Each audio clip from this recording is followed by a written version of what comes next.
There is a grain that produces 500,000 seeds from a single plant.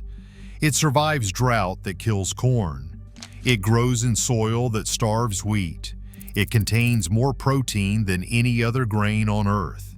And for 400 years, growing it was a crime punishable by death. The Spanish conquistadors did not ban this plant because it failed. They banned it because it worked too well. A crop that feeds an empire without permission, that multiplies beyond control, that makes people strong enough to resist, cannot be tolerated. And what cannot be controlled must be destroyed. They burned the fields. They cut off the hands of anyone caught growing it. They tried to erase it from history. But seeds do not forget, they wait. This is the story of the grain the conquistadors feared more than gold. Welcome to Traditional Harvest. Before we open this vault, if these stories matter to you, the best way to preserve this wisdom is simple. Subscribe, hit the bell, and share these vaults with those who need to remember what we forgot. The archive opens in the Valley of Mexico in the year 1519. Hernán Cortés stands before Tenochtitlan, a city larger than any in Europe. Floating gardens stretch across the lake. Markets overflow with produce unknown to Spanish eyes. The Aztec Empire feeds 20 million people. Cortés wants to know how. The answer is a plant the Aztecs call outlawed. Fields of it stretch to the horizon. The stalks grow 8 feet tall, crowned with massive seed heads in red, gold, and purple. Each plant produces up to 500,000 seeds, the size of poppy grains. One handful can feed a family for weeks. This is amaranth. Amaranthus, from the Greek word meaning unfading, immortal, a plant that refuses to die. The Aztecs understood its power. They cultivated 15,000 to 20,000 tons annually, a tribute equal to their corn and bean harvests. Amaranth was not just food, it was sacred. They mixed the seeds with honey and human blood to create tzoali, a dough shaped into images of their gods. During festivals, priests formed these figures and the people consumed them, taking divine power into their bodies. The Spanish saw this and recoiled. They called it demonic. They called it pagan. But what they truly feared was what amaranth represented: independence. A crop that grows without irrigation. A crop that thrives in poor soil. A crop that produces more nutrition per acre than any European grain. A crop that made the Aztec warrior the most formidable fighter in the New World. The Spanish could not control a people who could not be starved. So in 1521, after the conquest of Tenochtitlan, Cortés issued decrees. Amaranth cultivation was banned. Possession of amaranth seeds became a crime. The punishment was severe. Some accounts say they cut off the hands of anyone caught growing it. Fields were burned, seed stores were destroyed. For 400 years, amaranth was driven underground, but they could not kill it. Amaranth is a survivor. It grows wild across the Americas, from Canada to Argentina. It springs up in disturbed soil, in roadside ditches, in the cracks of abandoned buildings. The seeds remain viable for decades. One plant escapes, and within years, thousands return. Indigenous communities in Mexico hid their seeds. They grew amaranth in secret in remote valleys on steep mountainsides where Spanish soldiers would not climb. They called it the hidden grain. Generations passed the seeds from hand to hand, waiting for the day the empire would fall. That day never officially came. The ban was never formally lifted. Amaranth simply outlasted its persecutors. By the 20th century, the Spanish Empire was dust, and amaranth was still growing, still producing 500,000 seeds per plant, still waiting. Now consider what the conquistadors tried to destroy. Amaranth contains 13 to 14% protein, higher than wheat, higher than rice, and higher than corn. But the quality matters more than the quantity. Amaranth is a complete protein containing all 9 essential amino acids in proper balance. It is particularly rich in lysine. the amino acid that limits protein utilization in most grains. Where wheat fails, amaranth succeeds. The fat content includes squalene, a compound found in shark liver oil that Japanese researchers have linked to cancer prevention. Amaranth contains up to 8% squalene, one of the richest plant sources known. The mineral profile reads like a supplement label. Iron at 7.6 milligrams per 100 grams, nearly half the daily requirement. Calcium at 159 milligrams, more than milk by weight. Magnesium, phosphorus, potassium, zinc, copper. Every mineral needed for human function concentrated in a seed smaller than a sesame. The fiber content supports gut health. The complex carbohydrates provide sustained energy. Studies have shown amaranth consumption lowers low-density lipoprotein cholesterol and reduces markers of inflammation, and it requires almost nothing to grow. Amaranth tolerates drought that kills corn. Its deep taproot pulls water from depths that shallow-rooted crops cannot reach. It thrives in heat that wilts soybeans. It grows in alkaline soil, in acidic soil, in soil so poor that farmers have abandoned it. One study compared amaranth yields across growing conditions. In optimal soil with irrigation, amaranth produced over 6,000 pounds of grain per acre. In drought conditions that reduced corn yields by 50%, amaranth showed only a 10% decline. The plant was engineered by evolution for chaos. The leaves are edible too. Amaranth greens contain more iron than spinach, more calcium than kale. In Africa and Asia, the leaves are a primary vegetable, cooked like spinach or added to soups. One plant provides both grain and greens, carbohydrates and vitamins, protein and minerals. A complete food system from a single seed. So why is amaranth not in every field, every garden, every grocery store? Follow the money. Amaranth cannot be patented. It has been cultivated for 8,000 years. It is public domain. Seed companies cannot own it.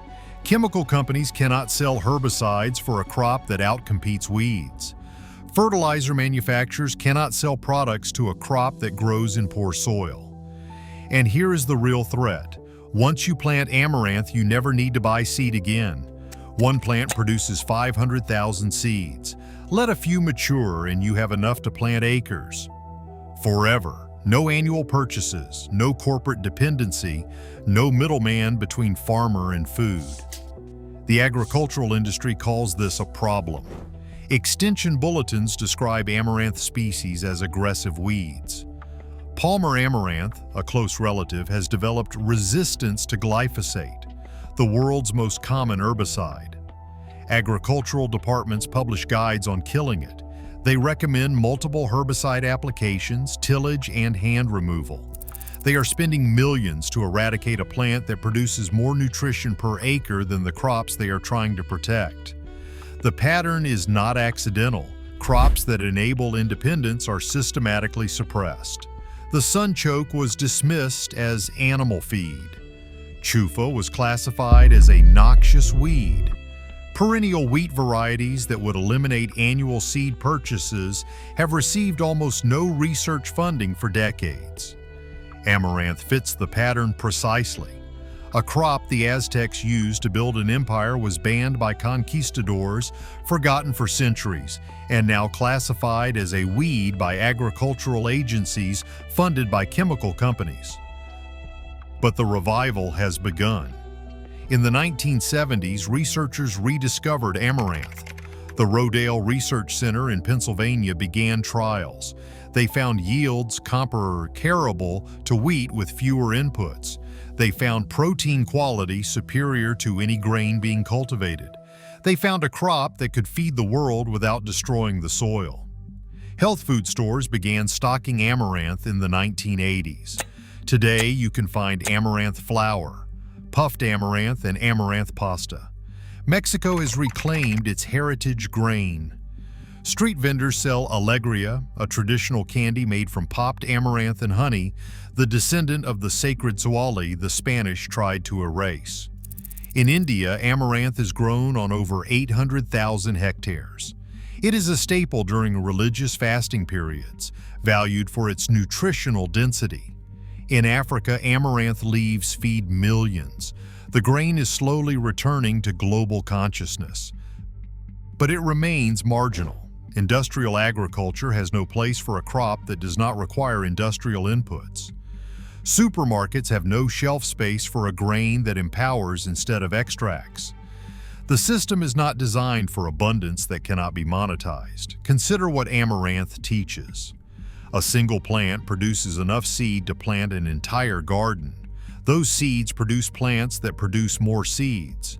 The math is exponential. One seed becomes 500,000 seeds. Those become 250 billion seeds. Within 3 generations, a single amaranth seed could theoretically produce enough grain to feed the entire world. This is the mathematics of abundance. This is what the conquistadors understood. This is what industrial agriculture fears. A crop that multiplies without limit cannot be controlled. A people who can feed themselves cannot be conquered. Food sovereignty is political power, and political power must be concentrated in the hands of those who control the food supply. The ban on amaranth was not about religion. It was about control. The classification of amaranth as a weed is not about farming. It is about dependency. Every dollar spent on herbicides to kill amaranth is a dollar extracted from farmers who could be harvesting nutrition for free. But seeds do not obey economics. Amaranth grows along roadsides across North America right now. It springs up in abandoned lots, in untended gardens, in the margins of industrial fields. The same species the Aztecs cultivated for 8,000 years, the same seeds the conquistadors tried to destroy, wait in the soil beneath our feet. They are called pigweed now, a dismissive name for a sacred grain.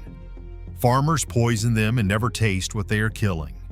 Most people walk past amaranth every day without recognizing the superfood their ancestors would have treasured. The knowledge almost died, but almost is not completely. In the highlands of Mexico, indigenous farmers still grow traditional varieties. In Appalachia, seed savers preserve heirloom strains. Permaculture communities trade amaranth seeds as symbols of food independence. The network is small but growing. Climate change will test our food systems. Droughts are intensifying. Heat waves are killing crops bred for stability. The varieties feeding 8 billion people were designed for conditions that are ending. Amaranth was designed for chaos. It survives drought. It tolerates heat. It grows where nothing else will. It produces complete protein without irrigation, without fertilizer, without corporate permission. When the industrial system falters, when the supply chains fail, when the inputs become too expensive, amaranth will be waiting. It has been waiting for 400 years. It will keep waiting as long as it takes. The conquistadors banned it because it made people free. The agricultural industry calls it a weed because it cannot be sold. But 500,000 seeds per plant do not care about laws or economics. They simply grow. We did not lose amaranth, we just forgot it. But forgetting is not final. The seeds are still here. They are growing in the margins, in the forgotten places, in the gardens of those who remember. One seed produces 500,000 more.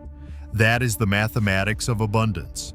That is the inheritance the conquistadors tried to steal. It belongs to everyone who is willing to plant it. If this vault opens something for you, subscribe to Traditional Harvest and hit the bell. Every like and every share preserves what they tried to erase. The next vault opens soon.